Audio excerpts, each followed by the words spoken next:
जानने आपके गांव के हालचाल लेकर आया हूं चौधर की चौपाल। हम अपने कार्यक्रम चौधर की चौपाल को लेकर पहुंचे हैं हिसार जिले के डाबड़ा गांव में। आज डाबड़ा की इस चौपाल में ये चौधर की चौपाल लगी हुई है। हमारे कार्यक्रम चौधर की चौपाल में जितने भी गणमान्य व्यक्ति यहाँ पे पहुँचे, नौजवान साथी पहुँचे, हम सबका धन्यवाद करते हैं। और यहाँ के मुखिया, युवा और शिक्षित सरपंच सूर्यदीप का हम स्वागत करते हैं, वेलकम करते हैं अपने कार्यक्रम चौधर की चौपाल में। जी सूर्यदीप जी, धन्यवाद जी। आपने चुनाव लड़ा, युवा हैं, शिक्षित हैं, इस गांव के लिए क्या सपना देखा? गांव के जो भी है जी, गलियां हैं, नालियां हैं, विकास का सपना है जी। जी, तो इन्होंने विकास के लिए यहाँ वोट मांगे। कितने मतों से जीते आप? मैं जी 1250 के करीब मतों से जीते हूँ जी। 1250 के करीब। आपके गांव में मत कितने हैं?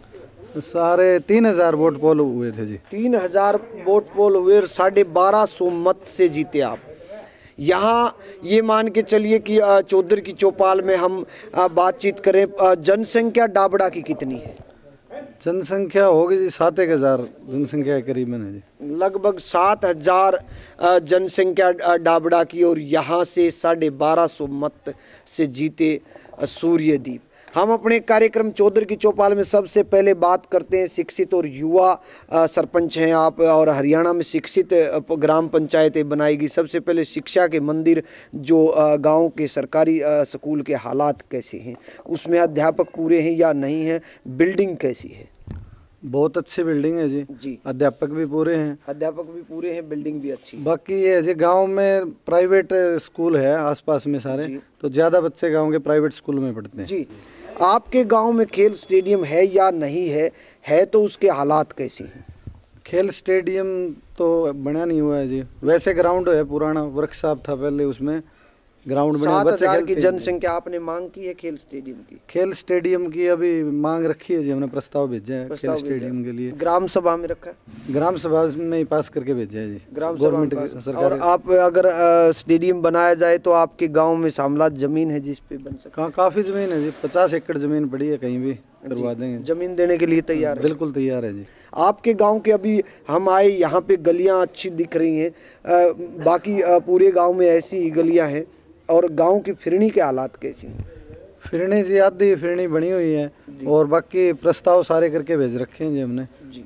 और गलियों सारी लगभग इस प्लान के अंदर सारी गलियां बना देंगे जी गांव की। ठीक है जी। अभी जो उसके लिए बजट की मांग कर चुके हैं? बजट की मांग, प्रस्ताव भेज। क्या नाम है जी आपका? वीरेंद्र है जी। वीरेंद्र जी, गांव की कोई भी समस्या या युवाओं के लिए आप क्या मांगते हैं गांव के लिए? है जी। गांव के लिए, युवाओं के लिए क्या कोई व्यायामशाला, इस प्रकार का युवा है आप? व्यायामशाला तो जी हमारे गांव में बन रही है जी। उसका टेंडर भी हो चुका जी। और वही है जो आप बता रहे हो, स्टेडियम वगैरह होने चाहिए, स्टेडियम, काम स्वच्छ हो, शौच मुक्त हो जी। स्टेडियम की मुख्य मांग। यहाँ पे हम अपने कार्यक्रम चौधर की चौपाल में दोबारा एक बार फिर जुड़ेंगे, गांव के गणमान्य व्यक्तियों से सवाल लेंगे। जी, अभी आपके गांव में डिस्पेंसरी, उप स्वास्थ्य केंद्र, कोई ऐसी सुविधा है या नहीं है? डिस्पेंसरी बनी हुई है जी। एक तो ये सामने आयुर्वेदिक डिस्पेंसरी है जी। और एक उस साइड है जी जो पोलियो वगैरह के लिए, वो भी। बिल्डिंग कैसी है? बिल्डिंग तो हमने पंचायत की दे रखी है जी, हालत खराब है, अभी करेंगे मरम्मत। जो उप स्वास्थ्य केंद्र, उसके लिए खुद का बिल्डिंग के पैसा अभी तक नहीं आया है? नहीं आया जी, कोई नहीं है पैसे। हम अपने कार्यक्रम चौधर की चौपाल में पशु अस्पताल के बारे में बात करेंगे कि गाँव में पशु अस्पताल है या नहीं है? पशु अस्पताल तो वो बैठते हैं जी, जो डिस्पेंसरी है जी, पशु अस्पताल नहीं है। और उसकी BLD है? हाँ जी, BLD। और बिल्डिंग जो है वो कोई सरकारी स्कूल है बहुत पुराना, उसकी बिल्डिंग में बैठे हुए हैं। नई बिल्डिंग कोई पैसे नहीं आए जी, नई बिल्डिंग। पशु अस्पताल के लिए भी बिल्डिंग नहीं है जी। हम अपने कार्यक्रम चौधर की चौपाल में मांग करते हैं कि 7000 की जनसंख्या का गांव डाबड़ा, जिसमें डिस्पेंसरी, जो इंसानों के इलाज के लिए उप स्वास्थ्य केंद्र है, उसकी बिल्डिंग ही नहीं है। हमारे कार्यक्रम चौधर की चौपाल में आगे चलकर बात करते हैं चौपालों की। अभी इस हालिया चौपाल पे हैं, 36 बिरादरी की कितनी चौपालें हैं, क्योंकि पूरे हरियाणा में चौपालों के लिए बजट दिया जा रहा है। आपने कितनी चौपालों के लिए प्रपोजल लगाया है और कितनी चौपालें आपके गांव में हैं? हमारे जी ऑलरेडी 4 चौपालें हैं गाँव में पहले जी, और बनी हुई है जी, उनकी रिपेयरिंग के लिए लगा हुआ है। ये जैसे चमारा का मोहल्ले में है, उसमें बैकवर्ड, हाँ जी, उसके अंदर अपना रिपेयर है, फर्श लगाने हैं, उनके लिए हमने भेज रखे हैं जी प्रस्ताव इसकी। और ये जो जर्नल चौपाल बोलते हैं इसको, इसके लिए भी भेज रखे हैं जी हमने जी। यहाँ जितनी भी चौपालें हैं उनकी मुरम्मत के लिए प्रपोजल दे चुके हैं, एस्टीमेट बना के दे चुके हैं। और यहाँ बैकवर्ड, हरिजन और सामान्य जो जर्नल चौपाल है उसके लिए जल्द से जल्द बजट दिया जाए। पूरे हरियाणा में चौपालों के लिए जहाँ से चौधराहट चलती है खापों और बिरादरियों की, उनको बनाने के लिए बजट दिया जा रहा है। डाबड़ा गाँव में भी ग्राम पंचायत को चौपालों के लिए बजट देना चाहिए। पीने के पानी की बात करते हैं, जो कि ये समस्या तकरीबन जो नज़दीक लगते गांव में भी मिली जी कि पीने के पानी स्वच्छ और मीठा पानी नहीं मिल रहा, नहरी पानी नहीं मिल रहा। आपके गांव में कैसे हालात है? अब जी हमने पहले थी थोड़ी दिक्कत, अब हॉटलाइन कनेक्शन करवाने के लिए अप्लाई कर रखे 24 घंटे की लाइट, ताकि फिल्टर हो उसके। मान लो दिन में लाइट रहती नहीं है जी, तो अब वो हॉटलाइन होने के बाद फिल्टर भी हो जाएगा, पानी पूरा मिलेगा। एक टैंक की कमी है जी, एक टैंक और बन जाए इसके अंदर, वाटर वर्क्स के अंदर, तो फिर सारी समस्या खत्म हो जाएगी जी पीने के पानी। हमारे कार्यक्रम चौधर की चौपाल में दोबारा से जुड़ेंगे युवा सरपंच से, बात करते हैं कुछ और विषय पे जो गांव के यहाँ पे गणमान्य व्यक्ति बैठे हैं उनसे बात करते हैं। जी क्या नाम है आपका? महेंद्र सिंह जी। महेंद्र सिंह जी, बताइए जो सरपंच साहब से बातचीत हुई, इसके अलावा आपको क्या लगता है कि गांव में ये सुविधाएं होनी चाहिए और गांव में ये उपलब्धियाँ? एक तो जो बताए है वो गंदा पानी की भी निकासी की बड़ी समस्या है जी। पानी भर जाता है, गलियां भर जाती है, मालिक उस टाइम पर बरसता है ना, उस टाइम पे बारिश के टाइम पर जी, बारिश के टाइम में गंदे पानी की निकासी नहीं हो पाती, उसके पुख्ता प्रबंध सरकार को करने होंगे। जी क्या नाम है? आज़ाद जी। आज़ाद जी, बताइए कोई भी गांव की समस्या या? समस्या तो यही है जी, गांव में ज़्यादा गंदगी रहे, इसी गली गाड़ी ये रह रही है। स्वच्छ भारत मिशन के तहत कर्मचारी लगे हुए? नहीं जी, वो हमारे 2007 की जनसंख्या के अनुसार 2 सफाई के कर्मचारी लगे हुए हैं, बल्कि 2011 की जनसंख्या के हिसाब से 4 लगने चाहिए जी। तो मैंने वीडियो साहब से भी लेटर भी दिया, बात भी करी है, वो कहते हैं कहीं नहीं लगे अभी। तो यही दरखास्त है जी, 2 कर्मचारी और सफाई के मिल जाएं तो सफाई की व्यवस्था ठीक है जी। स्वच्छ भारत मिशन के तहत केवल मात्र 2 कर्मचारी इस गांव को दिए गए हैं। हमारे कार्यक्रम चौधर की चौपाल में और भी गणमान्य व्यक्ति बैठे, उनसे बात करते। जी गांव की कोई समस्या? क्या नाम है आपका? राजकुमार जी। राजकुमार, बताइए गांव की कोई समस्याएं तो जी ये दर्दी जो पानी की है वो होता थी। एक जो डिस्पेंसरी जैसे बच्चों का अनाज आता है, इसमें समस्या है जी, जैसे बच्चों का अनाज पूरा नहीं दे पा रही। स्कूल में या नहीं है, आंगनवाड़ी में जी। आंगनवाड़ी केंद्र कितने आंगनवाड़ी केंद्र प्रधान जी? 5 है जी आंगनवाड़ी केंद्र। 5 भवन कितने बने हुए? भवन 3 बने हुए हैं जी मेरे शायद 3 बने। 5 में से 3 भवन है और 2 कहीं और जगह चल रही है। गांव कब बसा? डाबड़ा गांव कब बसा? कितने 100 साल पहले बसा? कुछ बुजुर्ग भी यहाँ बैठे हैं आपके। जी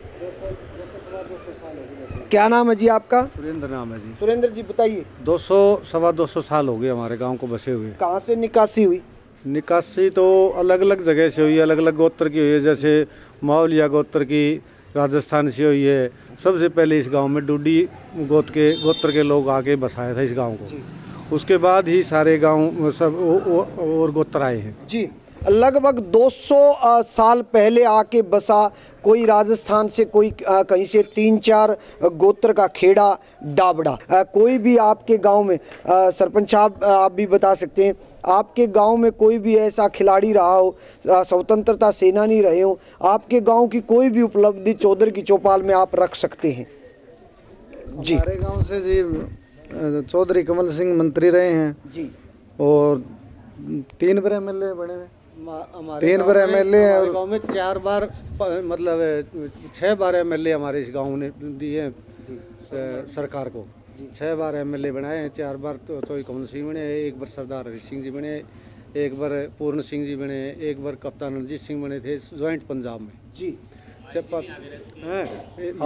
हमारा आईजी चौधरी धर्म सिंह रहा है, डीजीपी भी रहा है वो हरियाणा पुलिस का।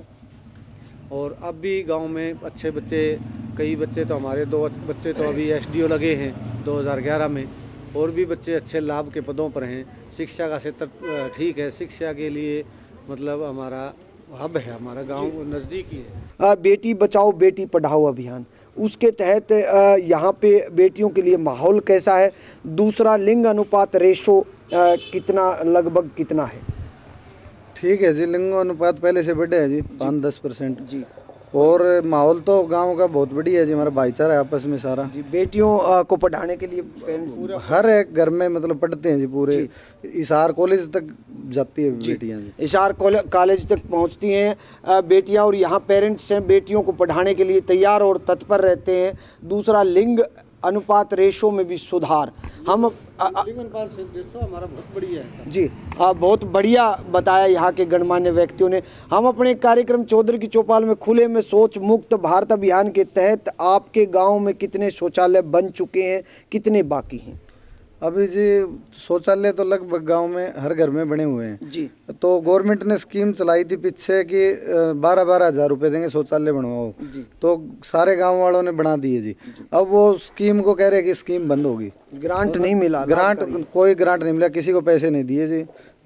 सरकार ने मतलब स्कीम चलाई थी पीछे और पैसे अब दे नहीं रहे जी किसी को जी। हम अपने कार्यक्रम चौधरी की चौपाल में आगे बात करते हैं पेड़ लगाओ जीवन बचाओ अभियान के तहत कितने पेड़ लगाए गए आपके गांव में? अभी जी पेड़ लगाने की है, हमें पार्क बनाने लग रहे हैं जी 2 एकड़ में यहाँ पे जी।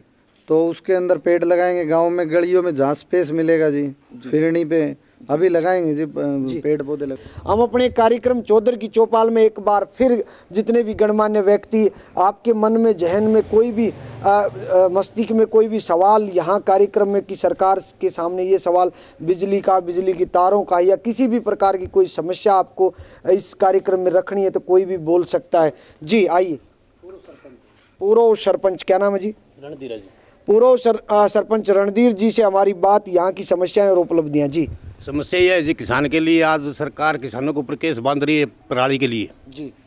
इस पराली को या तो सरकार समाधान करे या फिर किसान कड़क बगैर रह जाएगा, तो इसका समाधान सरकार को करना चाहिए। किसान हर किसान के ऊपर केस बांध रही है, कोई जायज़ बात नहीं है जी। जमींदार पराल को कहाँ रखे? किसी के पास 30 एकड़ जमीन है, वो कहाँ रखे जी? उस पराल को जड़ा ले जाता कोई है नहीं जी। ये एक बड़ी समस्या निकल के पूरे हरियाणा से निकल के आ रही है और यहाँ पे पूर्व सरपंच और हालिया सरपंच ने मुद्दा उठाया। इसके साथ साथ में जितने भी गांव के गणमान्य व्यक्ति हैं उन्होंने भी मुद्दा उठाया कि जो पराली है उसको जलाने पर केस किया जा रहा है किसानों पे। अगर ये पराली नहीं उठाई गई या नहीं जलाई गई तो कैसे कनक की खेती आगे रोपाई कर पाएंगे? हम अपने कार्यक्रम चौधरी की चौपाल का स्मृति चिन्ह यहाँ के युवा सरपंच, पूर्व सरपंच और गांव के जितने भी गणमान्य व्यक्ति हैं उन सब के हाथों में भेंट कर निकलते हैं किसी और गांव, वहाँ की उपलब्धियाँ और वहाँ की समस्याएं ढूंढने। जय हिंद, जय हरियाणा, जय भारत माता।